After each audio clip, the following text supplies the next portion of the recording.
donc lenn liñ fi tax a tase du lenn lu dul ñu jàllale suñu message waa Orange donc ñun ñëpp ay clients yoo xam ne jàpp nañu tey pare nañ ci Orange li tax ñu pare ci Orange mooy arnaque yi muy def tey lañ jàpp ni day jeex ndax nit boo bëggee ñu lay teg sa coono jeex mooy ba fipp te fipp dafa jot tey mooy troisième fois ñuy boycotté Orange te mooy gën a radical te pare wuñu tey pour bàyyi tant que clients yi amul li ñu bëgg man la client yi bëgg mooy internet bi nga xam ne tey jarul dara mu Orange jël ko yóbbu ko ci prix boo xam ne c'est exorbitant. trop cher nag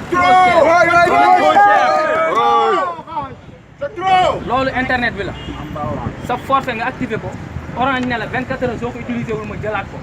te muy sama alal c'est du vol. c'est de l'arnaque, c'est du vol. mënuma comprendre man mi dama dem ci jàll bi jënd saaku ceeb jàll bi nee ma boo ko lekkul ci 30 jours damay ñëw jël ci li ci des te muy sama alal te Orange loolu lay def ak client yi. Orange da lay ñëw activé la dalal ton te yow musoo ko bëgg mu lay taxé 350 francs te yow musoo nangoo sax ñu activé la Orange activé la di la ko taxé. loolu bu ñu tuddul sàcc wax xamuñu nan lay tudd. te Orange sàcc yooyu lay def ci client yi.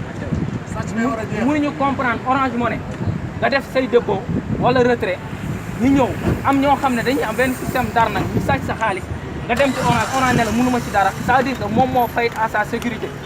mu booy dem bay teg produit na ngay calculer protection mooy li njëkk. te Orange multinational il pèse des milliards te mënul parvenir à gérer loolu. wala boog complice la si ñi ñuy arnaqué. te na ngay dem ñaxtu ko Orange ne la mënuma ci dara. Orange na soppi doxalin. donc nag lenn dañ doon naan dañuy toog Orange xeex bi ça fait 4 rencontres yu ñuy def 4 boycott yu ñuy def Orange déggul jàpp léegi dañuy appeler les Sénégalais ku mën a dem beneen opérateur nga def opérateur beneen sa kenn dem Tigo mbaa Expresso mais kenn dem direct kenn dem Orange ku mën a fay sa puce nga fay sa puce waaw ku ko mën a sànni nga sànni xam ne tey pare nañ pour raak ak Orange dans les lois et règlements ba am lu ñu bëgg te tey nag tey la tàmbali tey day gën a teeng teeng bi nag weesuwul bu yàlla soowee suñu borom événement yi di ñëwaat dañ koy internationaliser ndax Orange yamul Sénégal Orange mu ngi Mali Orange mu ngi Guinée Orange mu ngi Niger Orange mu ngi Cameroun mu ngi un peu partout en Afrique te ñëpp a ngi jàmbat les mêmes trucs ça veut dire que l'esclavage moderne faut que ça cesse te ça va cesser l'esclavage moderne bi Orange di imposer Sénégalais multinational de manière générale loolu la ñuy wax day dakk te dina dakk kenn du ko dakkal lu dul ñun jeunesse bi lu dul ñun clients yi nga xam ne ñun ñooy jël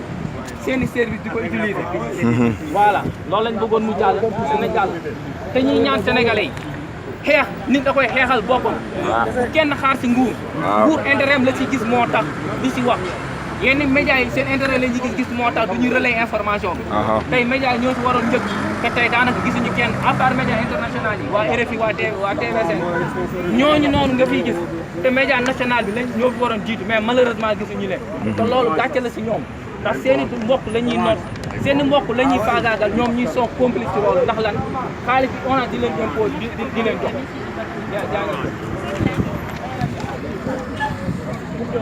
qui est dû au client ne lui soit pas accordé. Aujourd'hui, le client est roi. Quand il n'y a pas de client, l'opérateur ne peut pas vivre. Des centaines de milliards que Orange obtient comme bénéfice chaque année et qu'il n'y ait pas de répercussions positives sur la clientèle. C'est cela que nous ne voulons plus. Ce que nous réclamons, c'est qu'il y ait plus de considération, qu'il y ait des forfaits inclus global de connexion, de passe, de communication, pas du tout cher. Orange aujourd'hui en a la capacité, Orange en a les moyens, Orange a un réseau qui peut lui permettre de satisfaire ces demandes-là. Donc c'est ce que nous réclamons.